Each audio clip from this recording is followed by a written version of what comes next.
What is up, guys, and welcome back to the Nesian podcast. The Baldy Boys are back for another episode, and this is the Pacific Islanders podcast, where we tell our stories and our lessons of our journey to help you on yours. So today we had a special guest, and this special guest was my wife, and we had to bring her on because she's been on the journey with us. She's been on the journey with me for a very long time.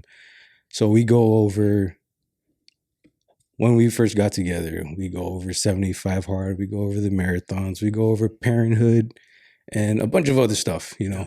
And good lessons. Yeah, we feel like these stories that we told and the stuff that we went through that we wanted to share today with her will probably help you out today.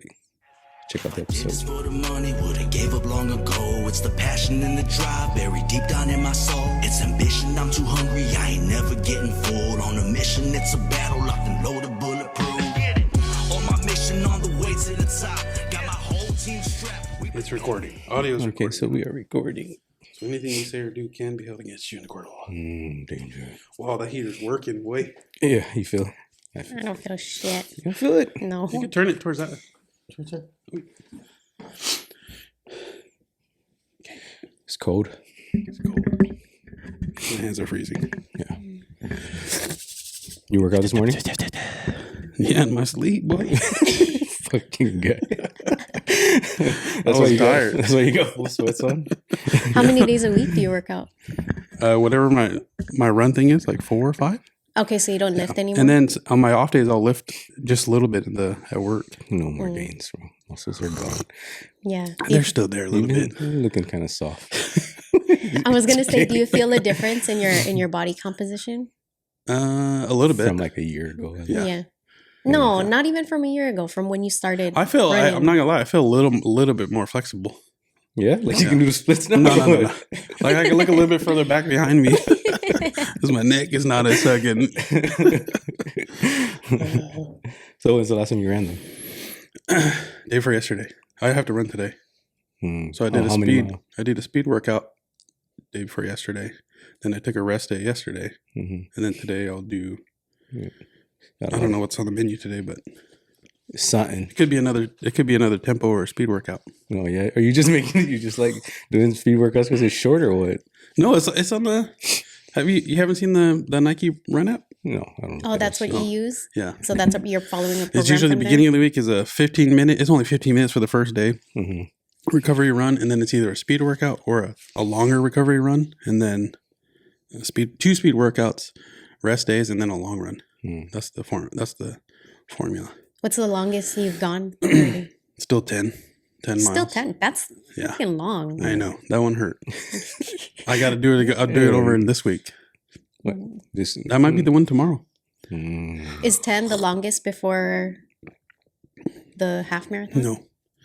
12.7 is the longest. 12.7? Might as well just run 13, bro. What the fuck is the... Just run the whole damn 13. That's what I was thinking. I was like, what the heck? But I mean, I don't know. I'm just following the program, okay? I feel like you don't really have to do like up to the distance that you're actually gonna run. Yeah. Like I feel like you're already good. Like but you shouldn't stop running. But No.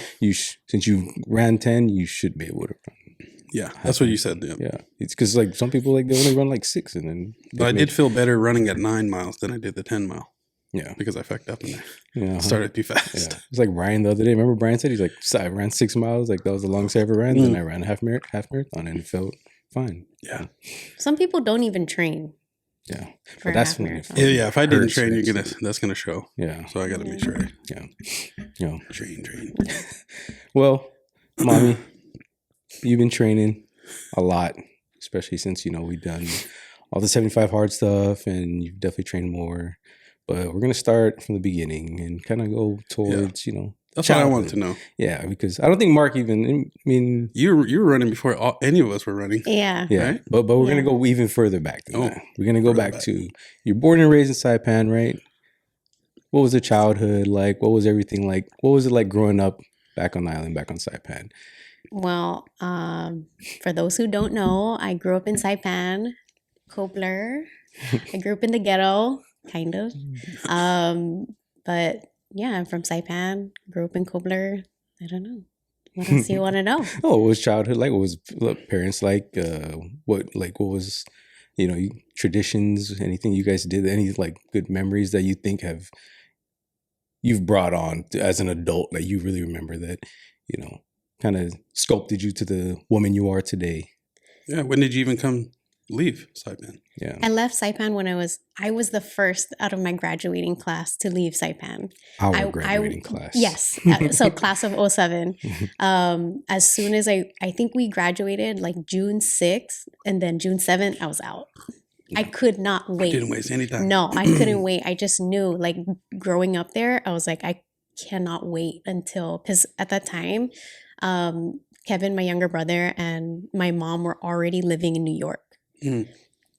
And I was like, I love Saipan. Like, I always want to go back and visit, but this is not where I want to live. And I knew, like, as soon as I graduated, I knew that I wanted to leave. I wanted something better. I wanted more opportunities. Yeah, that's probably the biggest one. More opportunities. And I just knew I wasn't going to get it in Saipan. So I left. But right out of high school. that's my roots. Yeah. Yeah. So we graduated together in 07. We both went to Saipan Southern High School. She left definitely before me. I left probably a month later, I think, 2 months later. But we weren't together. we weren't together. She we weren't even like talking like that or nothing like that. Well, of course, we knew of each other. We actually were kind of dating. Hold the phone. He had been trying since ninth grade. He had been trying since ninth grade. It's all coming out now. Yeah, he had been. And even when I was previously in a long-term relationship before him, like for 5 years. Yeah. But like every 3 to 6 months, he had a like timer or something on his phone to be like, I'm gonna. I don't even think there was phones back then, were there? No, well, whatever. But it just was on his radar. Like, I need to check if this girl's single. So your consistency stems way back. Bro. You know how it is. Yeah. You gotta persevere, bro. You gotta keep fucking pushing. Yep. If you know what you want, you gotta go get the shit. And when the opportunity comes, as long as you're trying, it's gonna happen, baby. Still true to this day. Yeah, it happened, boy. So yeah, it was crazy because that popped up because of my consistency, and hit her up one time and boom, she was single. And the stars aligned. That's when it went down, But it's crazy because when we first got together, I was in a really rough time in my life. So it was, I'm not gonna say she got with me, not because of my money, because I didn't have no money and still don't have no money, right? So she's still here. So it's like that was all based off of my, charm that I had, back in the day. As the kids would call it now, your Riz. Yeah, those are my texting skills that I gained over the years, So I was able to. We got together, kind of went out on our first little date, which was. I was broke, like I said, so we went to a little park and we just chilled, and we were both fucking shy little weirdos. And then I don't know. After that, we just I ended up moving to Washington. I just joined the army. Like when we started dating, I just joined I already pretty much joined the army, and we're just waiting to leave. So I ended up moving here to Washington because of I wanted to spend more time with her before I left, and then. We're here now. So, it's funny because there was only probably like a month sliver to where I was single, and he heard that sliver. Yeah. And right before then, I literally was praying to God, because I always knew I wanted to be a wife and a mom, and I just was like, I knew the guy that I was with previously was like, that was never my guy. I would talk about things like my wedding. And I would say my wedding, not our wedding, And so I prayed, and I was like, I just want to meet the right guy. I want to meet, my knight in shining armor. Daddy's home. Even though he don't got money. But I ended up, I still to this day, I tell everybody, I look back because I always think this guy was my knight in shining armor. But then I was his knight in shining armor. Hey, it goes both ways, okay? Because he was going through such a rough time, and I didn't even really process that during the time. I just knew him always constantly hitting me up. I always knew it was up to me. when we were going to get together. Yeah. I always knew that I was probably going to end up with this guy. Yeah. And it just had to be on my terms, my time. And so then when it finally happened, and we were so infatuated with each other at the time. I mean, I'm still infatuated with you. Yeah, better be. But at the time, you're just like cloudy, crazy, whatever. And I didn't even see that he was broke. I didn't even see that he didn't have a place, that his car got repoed. Dang, boy. Yeah, Well, he was going through it, not even just like financially, but like even with his friendships, he was going through it. And I just was so in love. I just didn't see any of that stuff. Past all that. Yeah. Even when we would go out to eat, I never expected him to pay for this, pay for that. I always was the one that was like, let's go eat. I want to go eat. So I'm going to pay for it. Yeah.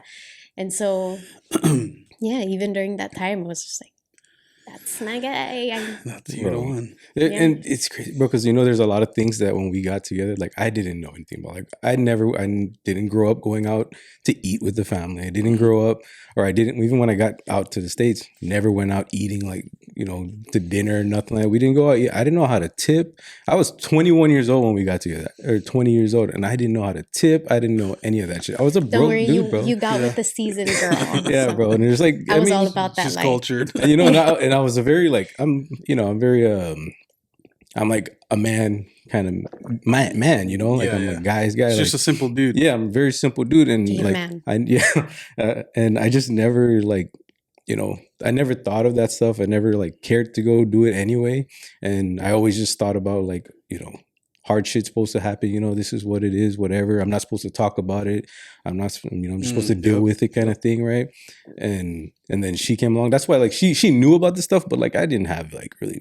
Like I didn't show her much emotion about that stuff. Like all I cared about was her at the time. Yeah. And it was me and her, like her actually helping me deal with all that shit without her even really knowing that she was really helping me deal with it.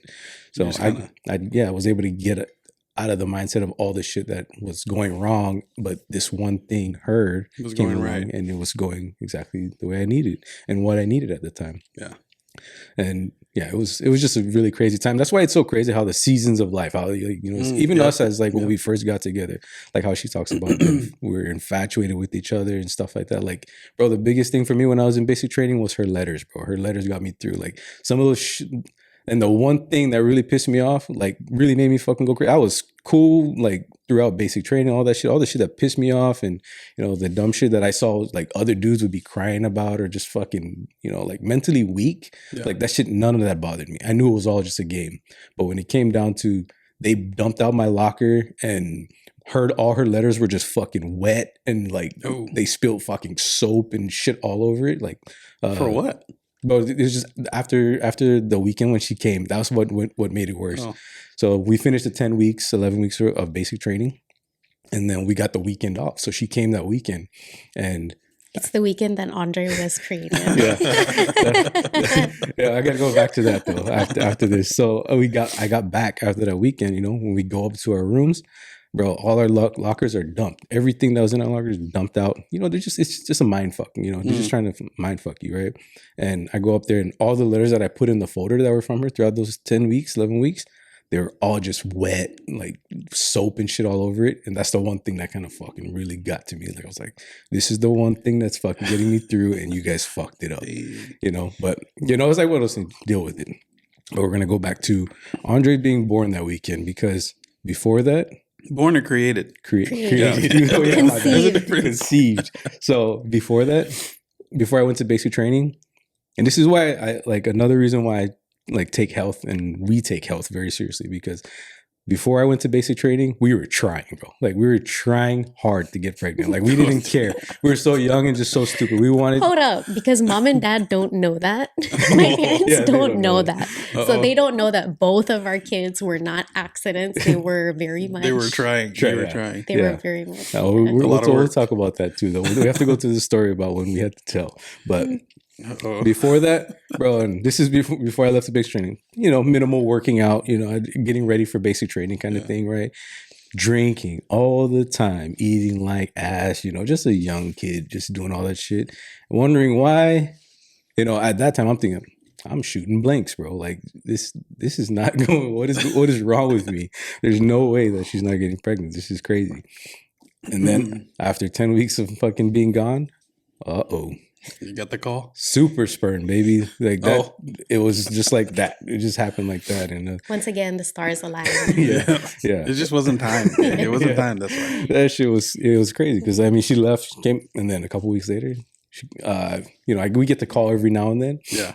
Got sent called her. I think I forgot how. Like if I called you or you wrote in a letter or something, like you had something to tell me or some shit like that. But I think you called. yeah, I think I called her. Yeah. And then she's. What did you think when you first heard? Of course, I'm like, holy shit! Yeah, that's a shocker right there. We've been trying so long, and it's like, oh yeah, I guess it's different if you're trying. Yeah. So yeah, Audrey was born there, and then so after that, after basic training, what did we do? Because I didn't fly straight to Washington. No, so we met in New York because at the time we still weren't married, so we wanted to ask for my parents' blessing. Oh. And at the same time tell them I'm pregnant. Okay, we're good? Okay, now I have to tell you this. Yeah. So whatever. Yeah. We went, and I know my mom already had a feeling because they know. Parents know, man. No, I was getting a little chubby already. Oh, okay. And so I was sleeping on the couch with my back face, with me turned to the couch. Yeah. And so me turned to the couch, and my mom never touches me or anything when I'm sleeping, and she just reached over and just started feeling my stomach, and I was like, oh shit, she knows. And then we went out to Five Guys, and then you got a phone call. I got a phone call, and I walked away, and the phone call was me asking if I had told my parents yet. One of her friends called. Yeah. Oh, okay. I was like, no, I haven't called. And while I was gone, it was my parents' time to interrogate AJ. I didn't tell. Yeah, so we're just sitting at the table, and they're like, we're okay with you guys getting married. Her dad is real chill. Me and her dad get along really well. Her mom was the one that was the tough one, So her mom was just saying, we're okay with you guys getting married. That's good for good for you guys. But just don't have kids yet. Oh, and then I didn't say anything, bro. Like I cannot fucking sweat probably rolling down. It's like I can't sit there and lie, so I'm just not. I'm not saying shit. I just sit there, and then. But her mom knew from me doing that. Her mom knew, yeah. And because her mom and dad have told us, like when we had that conversation, they said that and say, "Oh, AJ didn't say anything," so they know, And then she comes back, and then we leave. Yeah, we go closer to my mom's apartment, and we go to pick up Chinese food, and there's this fortune teller that's like right next door. It's like you got to go inside a building upstairs, and then there's a fortune teller. Spot. Yeah. And so whatever, my parents were waiting for the Chinese food, and we were in there. We thought we could just go be real quick, and in the middle of our reading, my mom goes up the stairs and she's calling for me, and I'm like, and the fortune teller is talking about my pregnancy. Oh, and I'm like, that's my mom. Like, that's my mom. Fortune's, I know she was coming up. It's time to let it out. And so when my mom saw that we came out of the building and was like, she wasn't responding when I was calling her, that's when she was like, are you pregnant? Ooh. Yeah. And they just like cornered me. They cornered me right at the car, and they were like, are you pregnant? Why'd you say that? And then, I was like, yeah, I'm pregnant. And then my dad, he's just like so happy-go-lucky. Yeah, he was like, oh, okay, what are we going to do? It's already done. Yeah, it's already done. It's already there. And my mom was just like, she wasn't crying or anything. Not yet. No. She was in shock? But she was like, I could tell in her mind, she's like, oh my God, I'm going to be a grandma, But then we were walking distance from my mom's apartment, and we were just like, we're just going to walk back. And so then we ended up taking our time walking back. And then once we got to, so all my aunts and my mom live in the same apartment complex. And so once we got there, we were having this big, basically going away dinner for us. And once we walked in my aunt's apartment, my mom was in the corner of the apartment hysterically crying. Yeah. Hysterical. I was like, bro, and this was the first time I met her whole family like Yeah. that. So like, then me walking in there and her mom was like that, and me meeting them for the fun, it wasn't a good deal, And for me, I just think, it's understandable where her mom was coming from. She's like thinking like all this stuff I worked hard for you guys. it's And over. she thinks like her life is ruined now, stuff like that. I'm thinking, and I'm over here on the side like, fuck, I'm the guy that ruined her life. It's your fault, bro. Fuck. But then like Looking back at it, I can understand why she was being hysterical, because as a mom, you just want to make sure that your kids are set. Like when you die on this earth, that's what you want to make. You want to make sure that your kids are set for life. Yeah. And so if I would have just not pursued anything, I think that was my mom's worst fear. But I don't know. I've always been such a determined person. Like that is never, like I told them, like I'm not going to stop going to school. I don't know what you guys think is going to happen, but I'm going to continue to go to school and I'm going to get a degree in something and I'm going to work. I think as parents know, like once you have kids, it's hard. Of you course. slow down a little bit more. Yeah. It You takes, got more behind you now. I always tell AJ, like if me and him were not together, I feel like if I didn't have any kids, I would have been like this, like boss bitch, Yeah. Working in an office in a high-rise building. No husband, no kids. But my life would have been so like something was missing. Like there's no purpose here. Like after whatever you die, what happens after that? But everyone's like journey is like a little, it's not straight. It's like that. And so for me, I feel like everything happens for a reason. That's what was meant to be. That was in the plans, So then the next day, the next morning, we were leaving. So her mom brought me into the room. She talked to both of us. She talked to her first, and then she brought me into the room and talked to me. And for me, it was just like telling her, like, because she's just scared for her daughter, right? And worried about, what's going to happen with her and baby stuff like that. I'm like, don't worry. Like, I got it. I'm going to take care of them. There's nothing, we're going to keep doing what we're supposed to do. And I think over time, obviously, they've learned the kind of person that I am and kind of our relationship and how we work. We're both people that work, like, and we do shit, and we're determined to do more than, more than, the average. We try at least, especially for our kids, to show our kids too. But yeah, we did that, and then you became kind of like an army wife, which was rough for you. For like a year. Yeah. She hated that life. Hated it. It's weird because being gone because you were gone. Most of the time, she stopped everything and left. Like, being a dependopotamus. Yeah. What the heck is that? Is that a real word? Is that a made up word? That's a word in the military. Oh, okay. Like a wife that just doesn't work or anything like that. So you're fully dependent on him. I could not do it. Like I couldn't do it. Like just what? I gotta rely on this guy to give me money and I gotta like stay at home and do nothing. Like no. Yeah, but no disrespect to the women that do that, because it is a job. It's when you got kids and stuff, it is hard. Everyone's to do that different stuff. too. Yeah. Like and there's no disrespect to the women that do that. Their husbands are doing a job. It's a certain lifestyle where they need, the and wife everyone's has to different. take I care of it. actually Everyone is think we different. do need more moms to stay home and raise kids, and Especially nowadays. I know for us, that was a big help for us. Yeah. I think there should be more moms raising kids, because then it would get rid of a lot of issues in society.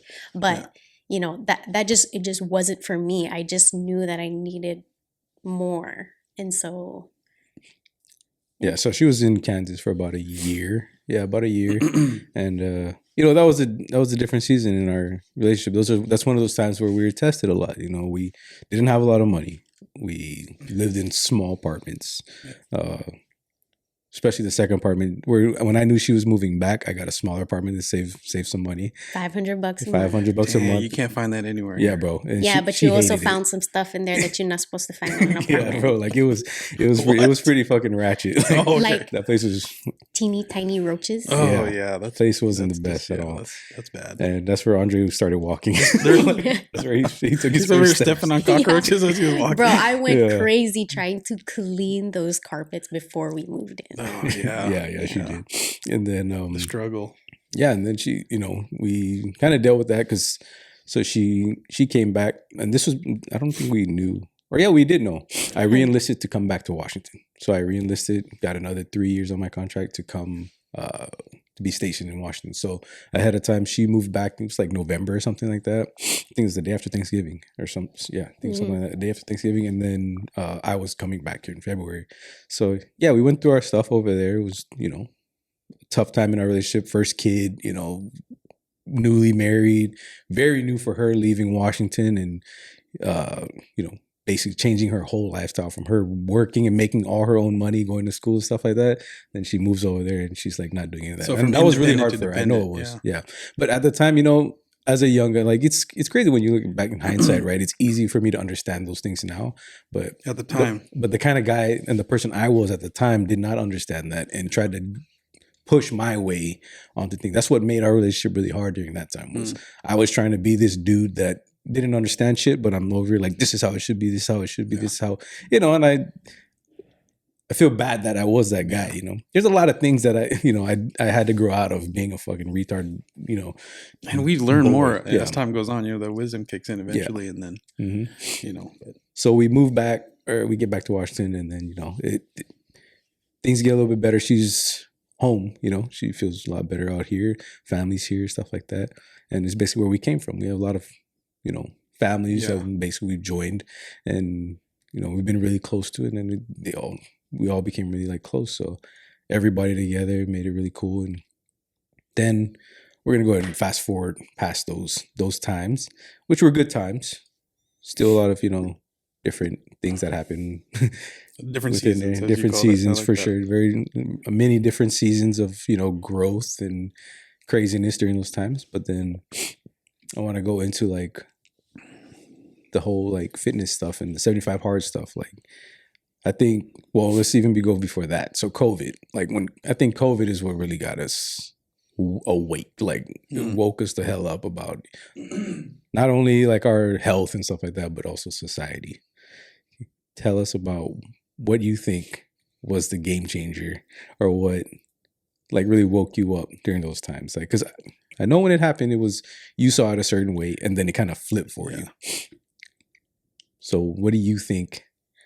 I don't really want to get political. You don't have to get crazy political. You can just, you can talk about whatever. Whatever makes you feel like, really change the game for you in your head to where you were at that time to the way you think about everything now. Because I know there's a change there. Yeah, because I know for me, there was definitely a change the way I used to think about things, especially when it came to working and, all that stuff. Like, and my health, like, I didn't realize all the things like how we've been manipulated for so long about, especially our health, like, like alcohol, fast food, stuff like, yeah, we might know it's bad, but still we go about it because that's the stuff that's shown to us so much on TV, and we think it's okay and we don't know. And then not knowing how bad alcohol actually is for us, and knowing how men's testosterone levels are lower fucking now in a 20-year-old than they were back in the 60s, or like what, 40s, 60s, and a 60-year-old man. Like, we're so far off from where we should be as a society that's where it kind of turned for me. And I made a decision during that time that kind of changed our life, right? Where I lost my job because I didn't want to follow suit with what they were trying to push on us. So that was a big time in our life, I feel like, Hey, don't point at me when you say that. I said, boom. Why you fired him, Mark? No, but there were many things that happened during that time frame, but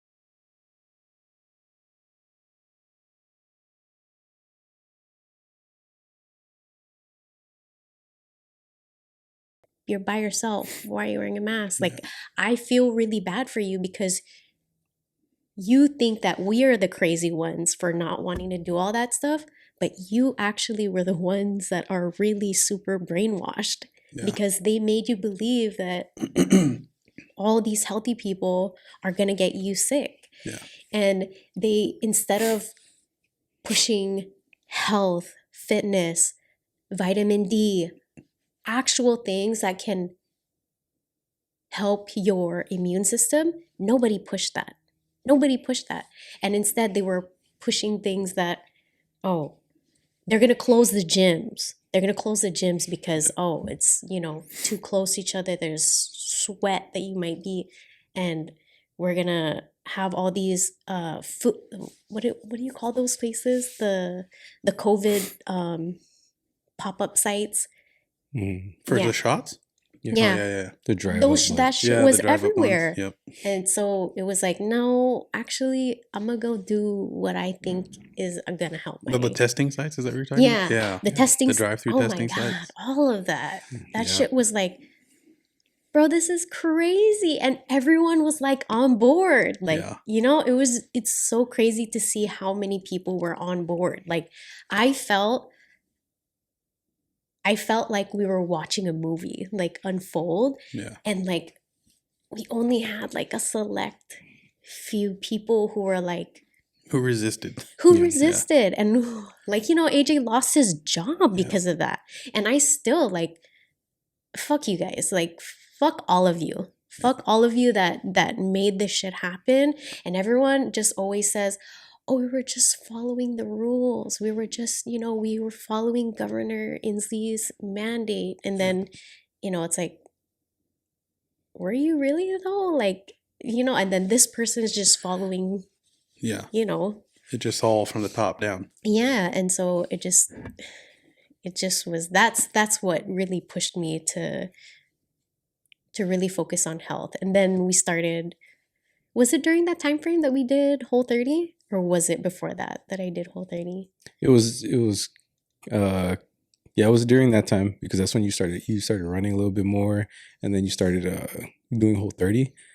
And then I remember I did Whole30 once, and that was kind of like the jump start to where Whole30 is what really started it for me. It's a diet, Explain first. No, it is not a diet. It is a lifestyle. Okay, go ahead and explain for people that don't know what Whole30 is. So Whole30 is basically no soy, no sugar, no processed foods. Like, you are supposed to have food intended, like you eat food the way it was intended to be. Yeah. But you also can't have like milk and corn. Mm-hmm. But everything else, like meat, no cheese, no milk, stuff like that. No milk, no dairy. Yeah, no dairy. Is that too processed? Probably I'm not sure. There's a book, and you're supposed to read the book. Just read the book. Yeah. But I didn't read the book. I just basically got the cliff notes. The recipe. Okay. But yeah, so you can't eat out. That's basically what it is. I think Chipotle now is the only place that has like a Whole30. They have a Whole30 bowl. Yeah. And they have Whole30 meats. Yeah. You just can't have like their corn salsa and you know, whatever. But those are good too. Mm-hmm. Yeah, but you can't have that. But that was what really jump started it. And then I tried to get AJ. First of all, it was Kevin, my younger brother, who got me to do it. And then that's what I was gonna ask. Where did you hear it from? Yeah, because he's that's how he ended up losing a lot of weight. Oh, yeah, like, he was a big guy, and he lost a lot of weight. He was from like intermittent 200 fasting plus. and eating Whole30. And now he's smaller than me, and before he was way bigger than me. Like, that's crazy. Heavier said, you know. He got down to like 137 was like the and he was smallest. like 200 some pounds, bro. Like, but he's been trying to get heavier. Yeah, he CrossFit dude now. Oh, no way. Yeah. So he's gonna get jacked. He's in it. He's trying. He's trying. Yeah. But so when I did Whole30, I think that was the first time that me and AJ just did not agree on. We were just on totally not even in the same book. Like and I just was like, so the way that I always think about my health and my fitness is like at the finish line. I'm like this grandma, right? And I don't want to be the only one at the finish line. Mhm. And I always said that to AJ. And, because I don't drink, I don't smoke, I don't do any of that stuff. And so I always try to get him to drink less or eat a little healthier or, and all of those, like anytime I would make like these suggestions, it would always be met with so much resistance. Like, but this is what makes me happy now. This is I could die tomorrow. And if I die tomorrow, I want to die happy. Yeah. I'm I like, remember you okay, saying something along those lines. that's cool. Yeah. But there's a lot of things that you can control. I can't control if I walk out of this building and I get hit by a bus. Mhm. I cannot control that. But I can control my health. I can control, how much I work out, what I eat. I can control those things so that maybe if I don't get hit by a bus, I can make it to the finish line. Yeah. I want to be there. I want to be like that 90-plus-year-old fit grandma that's like running around with my grandkids or great grandma. I don't know. But yeah, so that's why when I talk about this shit, it's not like I'm just fucking, preaching something that I don't know anything about. I'm literally in the same space that I was in the same space that a lot of people are coming from. So I know like how it feels to think that way and then be able to figure out that is not the fucking way. Like you shouldn't only because of Whole30, like did I figure out how a real shit is supposed to feel like a healthy shit is supposed to feel like, how you're supposed to feel like when you wake up in the morning and you feel good, you don't feel all groggy and tired. Like that shit really woke me up. And the funny part is I was about to quit that shit in the first week because my boy came up and I was like, he's here, I got to drink with him, but I didn't. Like I just got past that one little hardship for a 30-day program. Getting past that one little hardship and actually finishing. I remember I used to talk to you about it when we go to work. Like, dude, I feel so different. Like I didn't lose crazy amount of weight. I think I lost like 9 pounds in that month. But still, like that shit, the way I felt was different. So that's why I went from thinking like that to where I want to feel good now. It's all that instant gratification shit. And that's where I was at that time. And I'm not thinking long term. I'm not thinking, really about my health because I had a scenario in my head about, family that I have an auntie, and that, went through her stuff and that kind of that was a key point in why I was thinking the way I was thinking. But then I'm not thinking about myself. I'm not thinking about, where I could be down the road for my family and what impact I could make on my family and other people around me too. Right. So I was there, like I was thinking like that and I had the flip at some point. So yeah, I did Whole30 and then. So everybody that sees AJ Allen now, you can thank me a little bit because I was in his ear. But he was so mad, like when he started Whole30, because it was almost like I didn't force you. I didn't fucking hold a gun to your head and like do Whole30 right now. Like I did. He was the one who was like, I think I can do it. Like because I had at that time, I think I had already done it like 4 rounds or something. Dang. Yeah, I did it so many times already, and so he's probably like, can just fucking ride the wave with her too. Yep. And so after whatever the 4th time I did it and he decided he wanted to do it, I'm cooking all the food anyway. Like it's not that hard for you. And the food was good because I remember coming over a couple times and that stuff was pretty good. And so was it the fried rice I tried one time? Was it a fried rice you guys made? It was a taco. The taco. Yeah. That stuff was good. Like pork tacos. Yeah. Yep. So whenever he got to like the 2nd week and he was like, I'm done. I don't want this. And I fucking pissed him off. I was like, oh, you don't have any willpower? Are you saying that you cannot do it? Yeah, that shit really did piss me off. Why were you done though? Huh? Because you just wanted to. No, because that's when I think Pink came up, right? That's when Pink came up. Yeah. Yeah. Pink came up and I was like, I'm going to drink with him because he's drinking and stuff. And it's like, so I'm just gonna quit now. I'm just gonna drink. Dang, man. Well, yeah. And then, but I didn't. Because she said that she I made him pissed me off so bad. And it's like, you gonna tell me all this shit I've already done, like especially like in the military, all this fucking crazy hard shit I've done. You're gonna tell me I don't have willpower? Watch it. Watch this. Anyways, then, I got him to finish. Yeah. Then I finished. So I was there. Like you guys don't know. Like a lot of people don't know. Like I was there at a point. There was shit I wasn't doing that I should have been doing. That's why I am pretty like fucking. you know, on it now because I know where I was at, and I don't want to be that I don't want to be that man anymore. Like I needed to grow. I needed to grow out of that shit. But yeah, whole 30, and then we'll go to like 75 hard, because that was kind of like the jump start. I feel like we went through this phase where, you know, I was still kind of in that space where drinking a lot and every weekend and stuff like that. And then it just got to the point where it's just like, dude, there's more to life than this. Like I got to change something, you know. That was the beginning of watching podcasts and stuff like that, listening to Andy Frisella and, you know, all these guys. And that kind of jump started. Okay, we're going to try 75 hard. And this was just me saying I was going to do it. And then I didn't think she was going to do it at first or nothing. Then she kind of said she's going to do it. But you did whole 30, so it's like, what's 75 days? Yeah. But then she was the kind of like, when we were starting, she's like, oh, that's too much. Like that, even for her, she was like, that's a lot. Like that's too much. And then she was even going to start, where are you like, I'm going to drink a half or no, half gallon. I already was like, a full gallon? Like I'm built her. like a child. Like I think I should just do half. Yeah. And then that's a lot of water. Yeah, then one of the boys called her out. One of the boys called her out, and then she's like, motherfucker, okay, I will drink the whole gallon. Yeah, so she ended up just doing the whole thing. But yeah, why'd you decide to do 75 hard? It literally was because I already did. I knew I had the mentality to do it because to stick with something. Yeah, I'm a very, very determined person. Like I don't know if you guys know, but it's been like 20 years since I've had rice, you know, and soda. And yeah, if you don't drink no soda. And 11 years since I've had McDonald's. Dang. Yeah. So I like, if I am determined to do something, if I said I'm gonna do something, I'm gonna do it. Yeah. So I just have to commit. I just have to make the commitment. So that's why leading up to 75 hard, I was like, I think I'm just going to do half. Like I need to set the requirements before I start, because once we start, that's it. Yeah.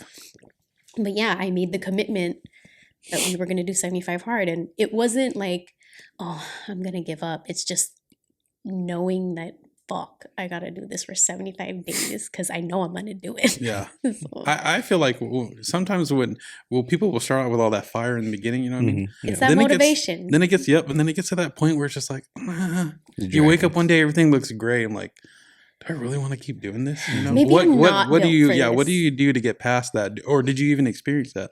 No, it definitely happened multiple times. That you don't ever wake up every single day and it's like, fuck yeah, I'm so motivated. I can do it now. Like you wake up and it's like, I'll push my first workout like a little bit further, a little bit further, or I'll skip my first workout and do it at night, you know.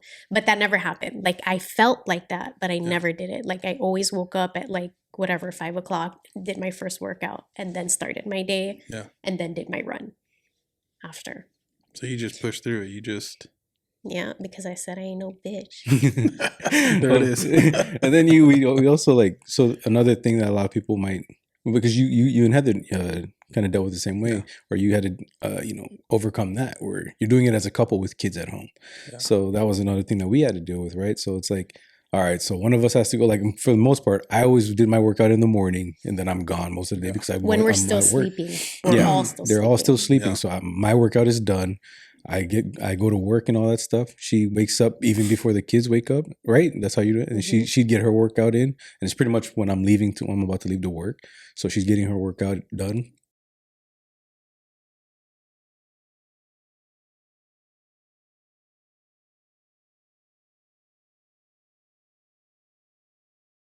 I'd come home, I'd be home a little bit later, so she'd probably already get her first workout in. Sometimes if she didn't, we're just like, okay, who's gonna go first? Like, and then the other one watches the kids and does the other parts of does the other things in the house. So it's like there's always gonna be something that's gonna try to stop you from all these kind of things, especially like doing 75 hard, trying to reach whatever goals you're trying to reach. There's always gonna be something trying to stop you. There's always gonna be adversity you gotta overcome. But you got to just find out a way to deal with it. That's the part. Yeah, you got to manage shit, you know. I always say, even before we started 75 hard, like even years ago, like my thing is, and it's a quote from Jen Sincero: if you're serious about changing your life, you'll find a way. If not, you'll find an excuse. And there's a lot of room for excuses. Yeah, in everyday life. Literally one cloud in the sky. I can't go. It's too cold outside. I can't go. You know. Yeah, it's funny because I actually put out a story 3 years ago. saying that. And I even mentioned you. Like, this was when I was still working over at the airport. I was in the gym early in the morning, and I even mentioned, it's like, this is something my wife told me, which is like flipping my mindset right now. It's like saying that exact quote. And then I think it's cool that you brought it up. Yeah. That was like 3 years ago. And because it popped up on the Facebook memories like a couple of days ago, like earlier this week. So I'm like, that's dope. So it's all just a fucking long-term thing, right? It all fucking comes back around. So it's 75 hard, but then you didn't. So I set out that 10-mile run, 10-mile ruck. You said that day you were going to run 10 miles, right? Mm-hmm. How many miles did you end up running? 20. Because initially you didn't think you could do that. Mm-hmm. And then you just got into it. You started going. You took that first, went down and back 10, took a little break. And then you're like, I'm going again. Because I ain't no bitch. Because I couldn't, like, I think it's because we're both so determined and so competitive that it's like, yeah, you can't just sit back while he's out there working. This motherfucker is doing 20 miles. And what am I doing? I'm going to do 22. Yeah. And so I think even before that day, I had the most I had ever ran was 7 miles. Yeah. Wow. Yeah. And so I was like, can I do this? I don't know if I can do it.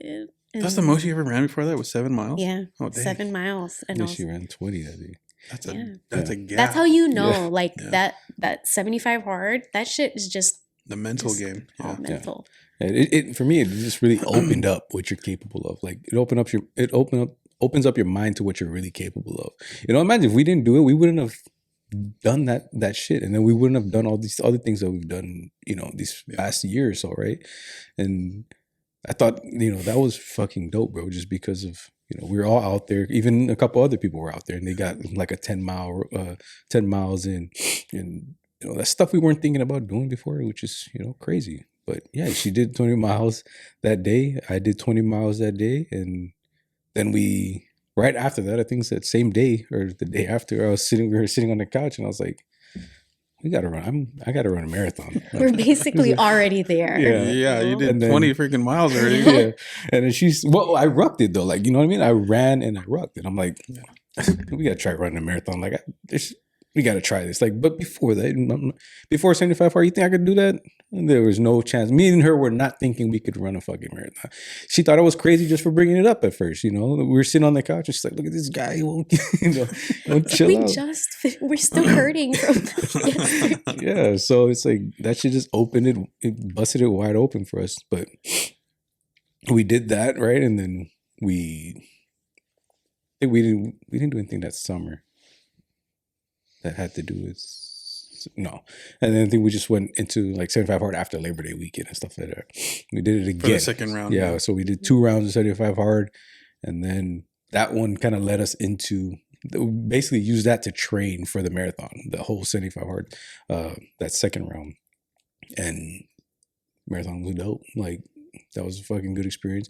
I initially went into it thinking like I'm going to try and break 4 hours and stuff like that. This is the Seattle Marathon, right? The Seattle Marathon last year. I was like thinking I'm going to try and break 4 hours, and set my PR on my first one. Then there was just a day, I remember I got hurt a little bit after too, but me and her went on a run. We were doing like 15 miles that day or something like that, 15 or 16 miles. And I'm like, me and her just running 15 miles together. Like, what the fuck am I thinking about?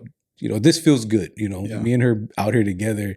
And that's like 3 hours of running, bro. Like, and we're just all together the whole time. And I'm just like thinking like, why the fuck would I go out there by myself and just try and run as fast as? Don't be selfish, bro.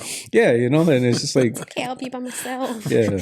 And and I told her like a little bit before the marathon, I was like, I'm not actually going to try and PR this. I'm just going to, me, you and Joel going to run this together. Because even Joel, like I was telling him too, I was like, there's no, me thinking about, And you invited him over too, and then you're just gonna I'm just gonna try and leave him, and stuff like that.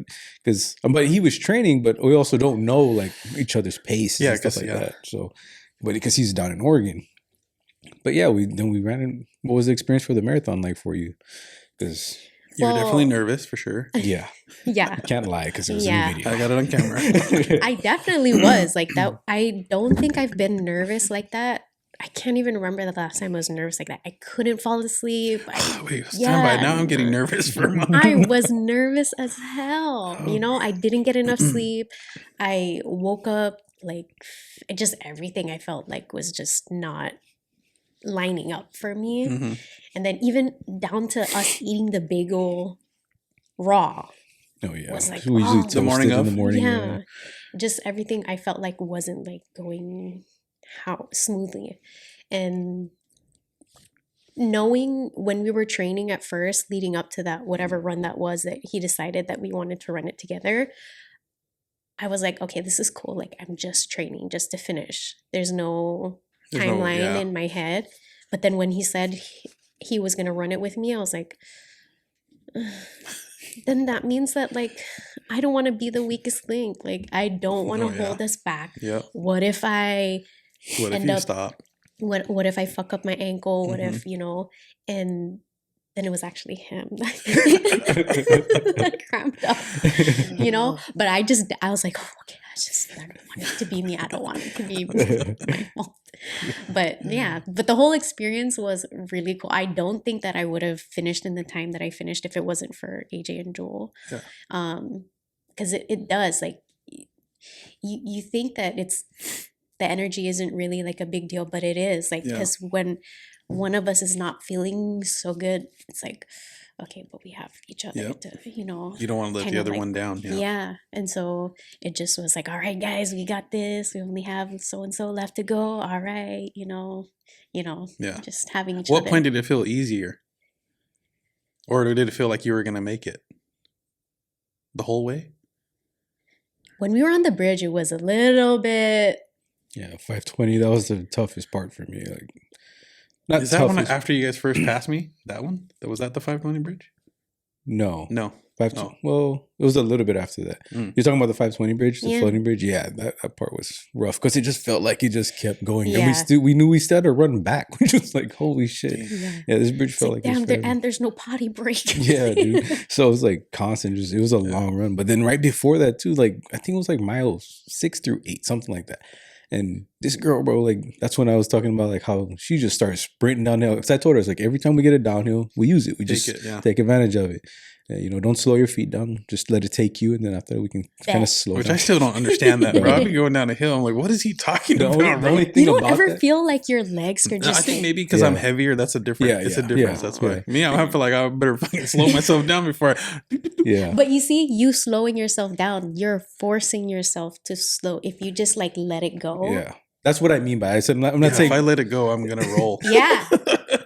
You're barreling down. I'm not saying like try to like go faster or move your feet fast. I'm just saying let it take you. Don't slow yourself down because it'll catch you. It'll, like because if you're trying to slow down, if you're trying to slow down, like your quads will fucking start feeling that. So like that's why you just try to let it go and let your feet flow. Maybe I'm leaning too far back or something. Sorry, I didn't mean. But I remember you always say that. I'm like, what does he mean by let the hills take you? Because this motherfucker is gonna take me all right straight to the ground.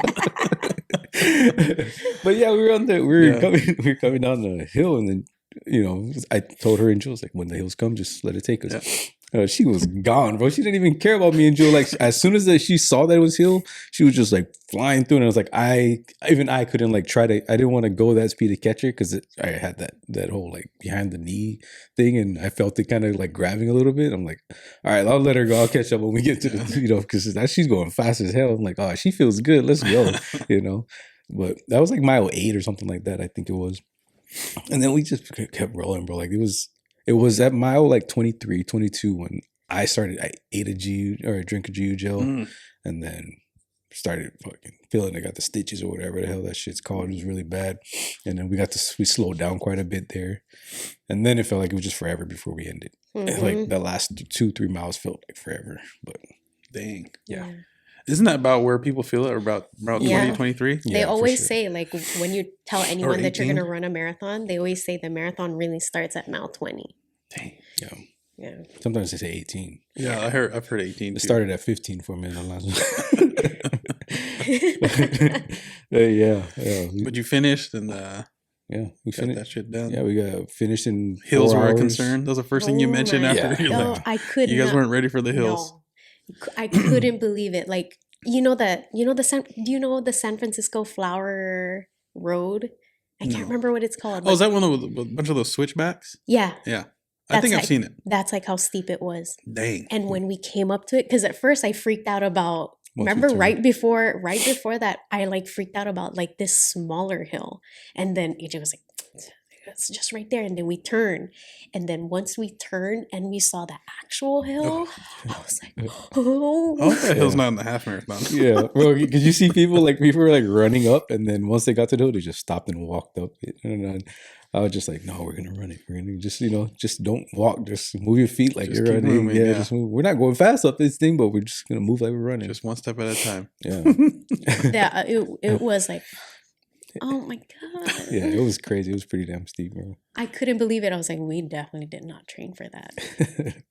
Yeah, because the place we were running, the Sioux Creek Trail, it's not as crazy. There's not many You hills. got that one hill. Yeah. That's about it. There's like pretty much one hill there, and it's just a pretty good long, it's probably 150 Yeah. yards or something like that, 100 yards, and it's just a good hill. There's a little bit, nothing crazy. Yeah. But yeah, and then marathon. Then you did a half marathon earlier this year, and Mhm. then you're Tacoma. yeah, Yep. Tacoma. You did that basically to run with Caitlin, get her, Mhm. help her get through her first half marathon, which she did. She completed. Then basically going to do another one, but this one you're running the same half marathon we're running with Mark, but you're going to try to PR this one. I Correct? haven't decided. Oh I man, haven't we're decided less yet. than a month out, so you got to decide I know. because your training has to Reflect that. reflect Yeah. that. Yeah, I haven't decided yet because Pal's going to be running it too. Yeah. And so I just don't know if I want to be by myself. And also, I injured my foot last week. So I had to take Oh. a whole week off. Yeah. And so my training already got fucked up after that. Oh, wait, what was your time at in Tacoma? Do you remember? Not any. I don't even remember what it was, Oh. but it was like 3 hours. Oh. Yeah. But I wasn't. Yeah, that's about the time I'm looking for. Yeah. yeah. 3.5 actually. Yeah. And while Caitlin was running it, she got injured. Oh, dang, I didn't know that. Yeah. So there was a lot of walking Yeah. that we had to do. And I think it was the downhill. So, Mm, and that was when I was just letting myself go. yeah, And I see, think, told you. yeah, I was just letting myself go because just when you try to stop yourself, that's when you can You really get feel. I feel it on my knees. Yeah, you can really hurt yourself when you're trying to stop. So I just was trying to go. And I had told Caitlin about it. I've always told Caitlin about it, but I think she just didn't. Yeah. Something happened when she was going downhill, and that's when she injured herself. And so we just had to. I can see that Take it too. back. When your legs are fatigued, you can maybe overextend and then you land Yeah. on that. Yeah. Game over. Yeah. That's what I'm scared of. That's Yeah. Yeah, you do your So thing. don't do anything Yeah. that you Yeah, didn't you- do. you while normally do, yeah, training. whatever you're I'm not already doing thinking of, training. okay, let it take me. Take my ass out on the stretcher. Let it roll me. Let it roll. Let it roll me. All right, so yeah, you're gonna try and PR. Then if you do, then you're trying to just run it under 2 hours. Under 2 correct? hours, Under yeah. 2 hours. If I decide, yeah. Yeah, so that's basically like the whole goal I had for the marathon was 4 hours, basically the same pace, pretty much for that. But totally different when you're Totally trying to different do race. 4 hours and It's hell different no. when you're doing 26 miles and 13 Versus miles. Yeah, 13. it is Very very different. different. Yeah, because you can push yourself running Yeah. like more. You for plan on doing 13. a full anytime soon? Well, not this year. Not that, yeah. Not. I don't know. I think They don't really sound that appealing. I want to at least run one, even if I'm not like. I still want to try and PR one, and still at least break the 4 hour thing. But then after that, it's just kind of like I just want to just at least run one every year, kind of thing. Yeah. I still want to try and run an ultra marathon, but that's really it. I don't have anything crazy about speed. Speed stuff is not my crazy goal, but yeah, it'd be cool to do these at least once a year, and just because it keeps you running and stuff. Mm-hmm. Yeah. So the one thing like I wanted you to bring up, because our boys, our boys are our everything, and they just are always with you.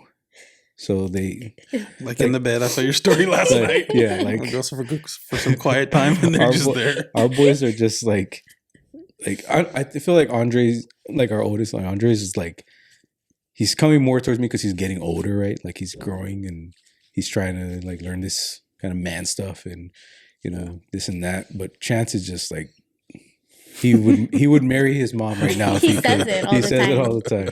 He's like, "Mommy, you're Yeah, my I think wife." Heather brought that up to me last night too. Yeah. Yeah. And he's just like all over his mom. But you know, the more time you spend, I saw something the other day. It said, I forgot who posted it, but it came up and it said something like, "A mother's first child is a mother's first child grows with her, and her second child is raised by her." Yes. So like that, and when I saw that, it really like reflected what I Yeah. see in our boys, because Yeah. Andre's Because the 7 first years one's a older. learning. Yes. Yeah, big We're time. both learning. Yeah, exactly. And it's a 7-year gap between our boys, right? So Andre's 11 years old, and he, like, you can tell the difference between him, like when the phase or season we were at when Andre was born, and how Way Chance different. is, because of when he was born, we were at a different phase in our life, like as people. So you can see it within the two. Like Andre's wild as fuck, like Lord, I see where I went wrong. yeah, you know, and it's really crazy to see that, bro. But like, it's like you learn to deal with it. You learn to juggle with it. It's still hard. We still try to figure things out, like how can we deal with it? Especially Andre, like now he's going through like adolescence, right? So we have to figure that out because we've never been there before. We don't know this thing. So all you can do You've is never watch. been there from a parent's perspective. Actually being the parent of that. So all we're doing is learning as we go. A lot of times we might feel like we're wrong. Like a lot of times I might feel like, okay, I might be doing the wrong thing.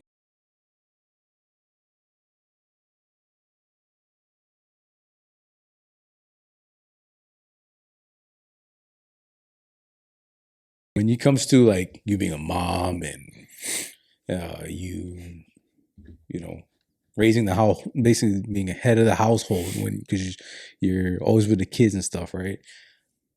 What is that like the main thing that you want to pass on to our kids as their mama that they'll always remember you by? Like what, like when they think of mom, what was mom like? What did mommy teach me to make me a good man? Honestly, I think about it all the time. Like I just think like, because I can be really nice mommy, and I can also be super scary mommy. I think that's And all parents for sure. I don't know. I feel like a lot of parents do a good job at like hiding the super scary mommy or a super scary daddy. But there are times where I really just, I always use this term with AJ, but I'm always overstimulated. Like that's why, I just need either to go out on a run, or I need to go upstairs and be by myself because I am overstimulated, Yeah. But I just want them to know that, oh my gosh, I don't know. It's because you're asking what is it that I want them to remember me by? Yeah, and like what values that you want them to take from you, like watching you and being with you all the time, you know? I don't know, thinking about like the most important thing that I've given them, I really started it with chants, like, and praying. And so that's like the one thing that I want them to, like, when this world is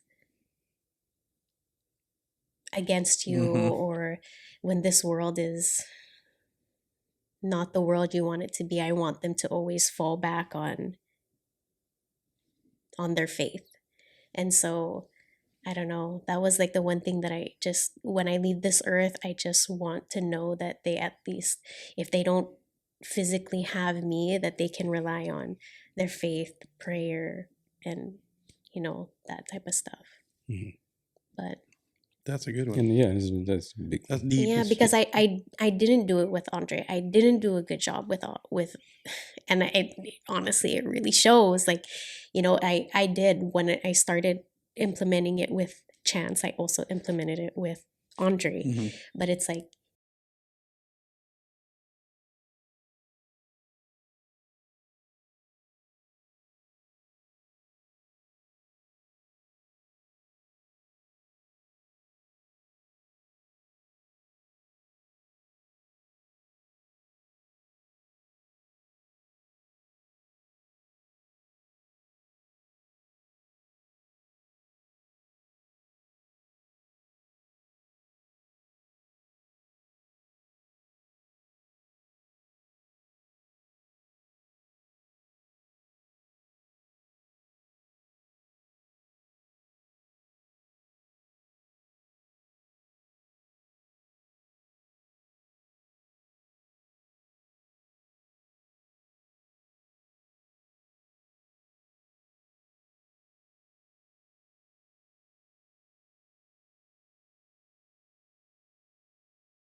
good, Yeah. bro. Like he just does crazy stuff, and because he's aware of what Yeah. what happens, and for me, like I'm really glad that she pushes that part, because it will be down the road, especially as you become older, that will be the biggest part of your life, and everything that you believe in, everything you do. And for me, like I'm not with the kids as much. Like I'm really gone because she works from home, right? Stuff like that. And I'm gone, and I'm also coming here, spending time here, doing this stuff. But when I am home, it's like, and when I do speak to them, I know it's like, oh, daddy's not always the fun one. Like, but this is also what I got from me growing up. But daddy's not always the fun one. But when they get older, they become men, which this is the most important thing to me, is they'll remember all the stuff I did talk about. Because for me, it's about the impact that I'm trying to make. Every time I speak to them or every time I say something to them, I don't care if they might not like me now, but all I care about is what they take when I fucking, teach them about these lessons. Yeah. They'll remember that stuff. We talked about it before, all stuff you didn't listen to your dad about when you were young, but that stuff follows you anyway. That happens all the time. I'm like doing something. I'm like, damn, this is what my mom was talking about. She was and right. That's a real thing. It's very cliche, but it is real. Once you get to that situation, it's like, whoa, yep. Yes, right. Absolutely. And then you look back and then it's like, damn, if I would have just listened to this advice from the very beginning, you'd be in a better spot. Yeah. But then we want to push that on our own children too, which can get frustrating because guess what? Guess who's not ready to hear it? Yeah. Sometimes your own children. But to be honest, I feel like because we're young parents and it's almost like I don't know how to say it, but I feel like when Andre hears stuff or we say the type of things that we kind of pushed away as kids, when we say it, I feel like he's more inclined to listen because I feel like we're closer in age and we also look much younger. Yeah.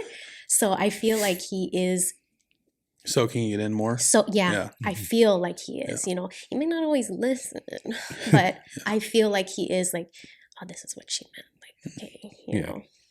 Yeah, that's the impact to me is way more because. But at least you guys are starting early too, because I feel like for me, I was mostly with my dad in high school. He was trying to give me this life advice, and all the things that a parent should do or a dad should do for his son. But that didn't. A lot of that stuff didn't kick in until I was how old? In my 30s, and I started to realize like, holy crap, dude, and then becoming a parent and a husband. But I feel like for me, I catch myself doing the same thing to Liam. Mm-hmm. But with Liam, he's a lot younger than I was. Yeah. So, and I guess for me, and I hope that when he gets older, he'll get it a lot sooner than I would. Yeah. So you hope. Yeah. You hope. I hope. Like that's, but I just think everything you mentioned, especially when it comes to I always think pain and repetition is what makes you change or learn, right? Like that's what it is. So the more I talk about it, the more they see us do certain things, and that's gonna stick at some point, right? And all I care about is them being good men when they grow up. Right now, even with school, there's certain things I don't care if Andre gets straight A's. It doesn't fucking matter to me. All that matters to me is the effort that you put in, and you treat people right. You're a kind person. That's all that matters to me. You try your best. You really try your best and do everything you can or what you can control. And then you treat people nicely. You respect people. The other stuff, because all that shit is subjective. That's all based on, other people. Yeah. But all you control what you can control. The straight A's and stuff like that, school is school. That doesn't fucking... Especially what I think about school nowadays, so that the actual grade letters don't matter. A lot of times when we look at the report card, it's we want to look at the behavior stuff. That's what we're looking at. We're not looking at the whole letter grade, or the number, or whatever they do. We don't care. As long as it's decent, right? But we look at the behavioral stuff. That's what we want to know. And that's what we usually have to talk to him about. He's been a lot better as he's gotten older, but there still are sometimes he has his things, but that's Andre's biggest issue is his behavior, because they're both very smart. They are really smart. And Andre is he's also smart and a leader. And so when he's leading kids, he's not necessarily leading them to do the right things. Not all the time. So that's instinctually in him. And so that's good. Yeah. It's good. And then, we always have to talk to him about Yeah. what are you leading them to do? Like, you know, what are you doing in school? And we never really, even though, yeah, for me, grades are important, but they're not as important as, you know, Your as the behavior, behavior should be. And that's always the number one thing when we talk to his teachers. How is he in school? Yeah. Is he respectful? Is he kind? Is he, you know, this? And he still is working through a lot of those things because he's like really impulsive. And if he gets like in a bad mood or he gets in trouble, he digs himself in a hole. Yeah. Like really, like if he knows he's in trouble, all right, then I'm gonna Yeah. make it worse. Like how can I make it worse? It's like, I'm going to make it worse. Yeah. Yes. And so I have to like preface that with like all of his teachers, like, hey, just so you know, like when Andre gets in trouble, he's gonna make it worse. Yeah. He's gonna make the situation worse. And so that's the thing that we have to work on with Andre. Yeah. Parenting is a challenge, man. Yeah. And then you also got different kind of kids. Like Chance, I don't have to do anything that I do. boy's self-reliant. Yeah, that's a 30-year-old man in that body. Like He sure is a little old man. yeah, like I know I catch AJ looking at him all the time, like with the things that he says. Yeah. It's just like that's Who like are what you? a 30-year-old man would say. Gotta Like, start paying rent but around here. also it's because that's the way I speak to him Yeah, too. yeah. You know, so but yeah. Yeah. No, Andre. I think Andre picks and chooses. Yeah, he knows. It's all learning too. yeah. He's a They little test boy. the waters, you know. And he's a little boy. Like you can't. And that's the thing that I had to realize. Like I can't expect this dude to really act the way I act. Yeah, I think or, sometimes like, our as a 16, 18-year-old expectations are really high. Yeah, I think that's what I always tell him. It's like, dude, if you want to be like a bad person in this world, you have the wrong parents for that. Like we will not allow that. It's not gonna happen. Like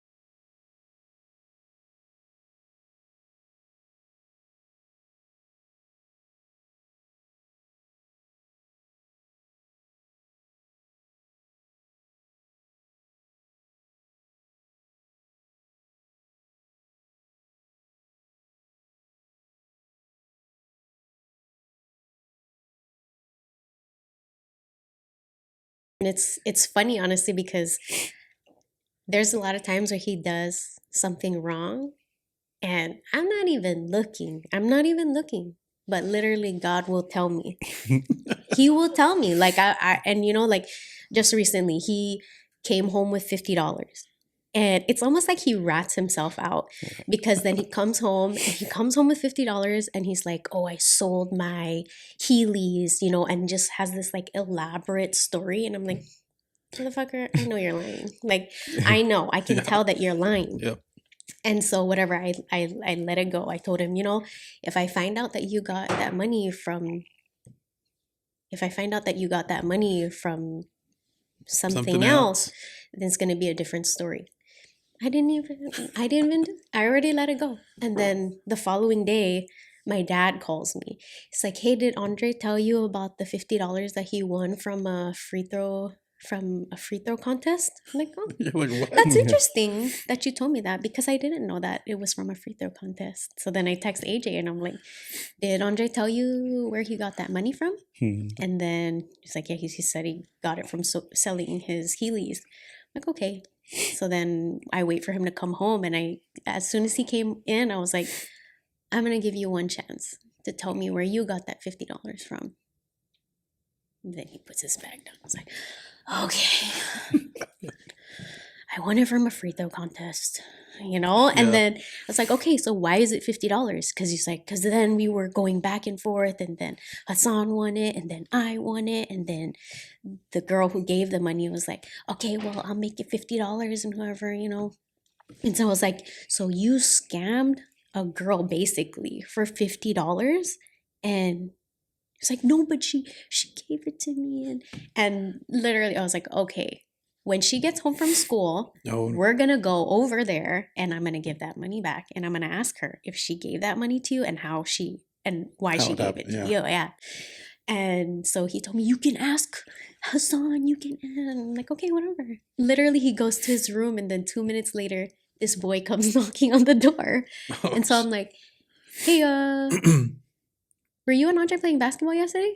And so he's like, yeah, we were playing basketball. And so He's like, yeah, did you win $50? He's like, yeah, I won it first. And then Andre won it. And I'm like, okay, whatever.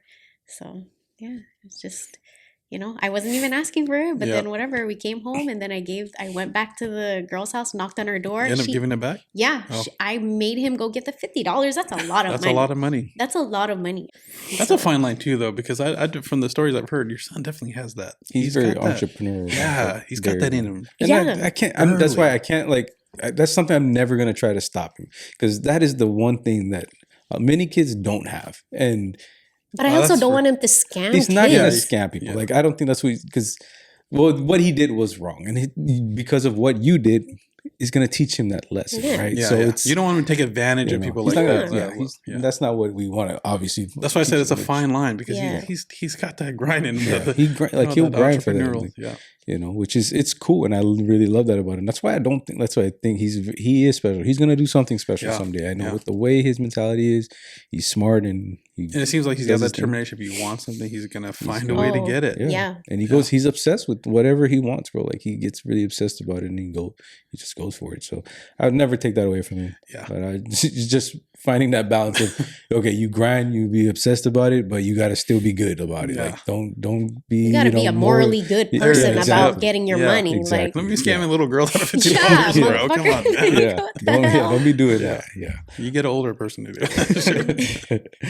All right, but yeah, I mean, we're always trying to figure stuff out. That's why when we talk about, everybody's like scared to do certain things. Everybody's kind of like scared to talk about stuff, and they always want to act like they got shit figured out. Today is one of those days where you find out, like, no, it might look like that on social media and stuff like that, but everybody goes through their shit. Everybody has to learn and grow. And, it's been 13 years we've been married, and 12. Sorry, we've been together for 13 years. Number, cut that out, bro. Yeah. It's been 12 years. We've been together for 13. We got married within a year. Forgot to mention that. Like, we were only together for 10 months when we got married. And we still here. So, yeah, man, like we're always growing. There's always shit that's gonna happen. You always just got to keep figuring it out, stick with it, and go. You got anything else you want to say, mommy? No. You sure? No. Nothing special? Any message you want to put out to anyone? No. No? No message. Well, thank you for being here. Yeah. Appreciate you. Thanks I for love- sharing your story. Yeah. Sorry. Yeah. Thank you. I was Yeah, glad to be here. I love you. Love you too. All right. Yay. Mommy was here on the pod. You're going to probably see her some more, because you've already seen her on the social media and stuff like that, with, modeling for, the gear and stuff like that. So, yeah. Good episode. Go out. Good stuff. Be your best. And always do that shit nonstop. Let's go.